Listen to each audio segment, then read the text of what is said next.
Olá, meus irmãos, muito bom dia, graça e paz, que Deus possa estar nos abençoando mais nesse dia, em nome de Jesus. Nós estamos hoje, então, aí no final, no último capítulo de 1 Samuel.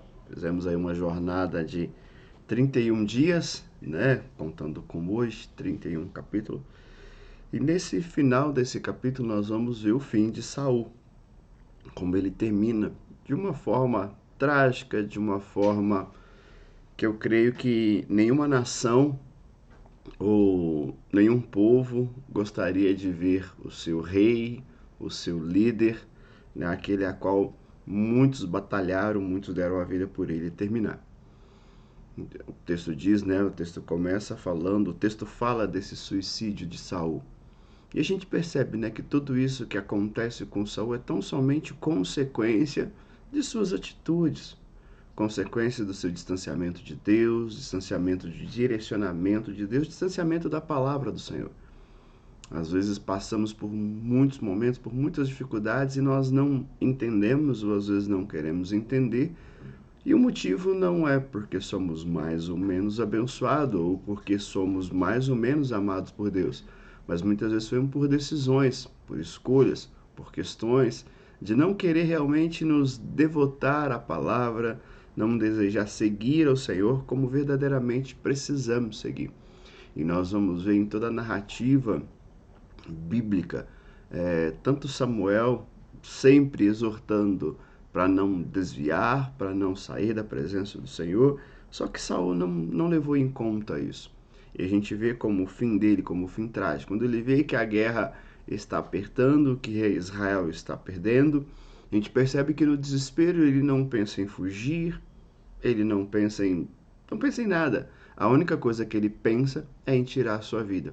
Sabe aquela coisa, parece que já não tem mais jeito, já não vale mais nada. Então primeiro ele pede para que o seu servo o mate, ele não faz, porque ele saberia que se ele o fizesse ele seria morto, né? Então Saul vai então e tira a sua própria vida. O escudeiro fica desesperado também, o seu protetor, aquele que deveria proteger, não protegeu e faz o mesmo. E depois então nós vamos ver tudo aquilo que os filisteus faz com o corpo de Saul. Mas é interessante também nós percebermos e analisarmos o final deste capítulo. Porque mesmo com todas as falhas, eu creio que é o que mais me chama a atenção em toda a primeira Samuel, que mesmo quando todo o povo, nós olhamos para as falhas de Saul, para os erros de Saul, pelo distanciamento dele, pela questão de querer consultar a cartomante ou qualquer coisa desse tipo, o povo ainda reconhece a unção de Saul. O povo ainda reconhece que ele era um escolhido por Deus, mesmo distante de Deus, mesmo agindo contra a vontade de Deus, mas ele era ungido. E se tinha alguém que poderia levantar a mão contra ele, se tinha alguém que poderia agir de uma forma diferente como ele, seria o próprio Deus, aquele que o chamou, aquele que o escolheu.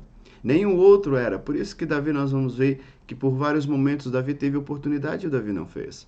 Por muitos momentos o povo esteve, e aqui nós vamos ver no final, aonde o povo aqui de Jabe-Gileade vai lá e resgata novamente o corpo de Saul, né, onde vê ali toda aquela situação, toda aquela humilhação. O texto vai dizer que os homens corajosos foram lá e resgataram Saul. Primeiro, para parar com a humilhação, porque ele estava sendo exposto, suas armas expostas.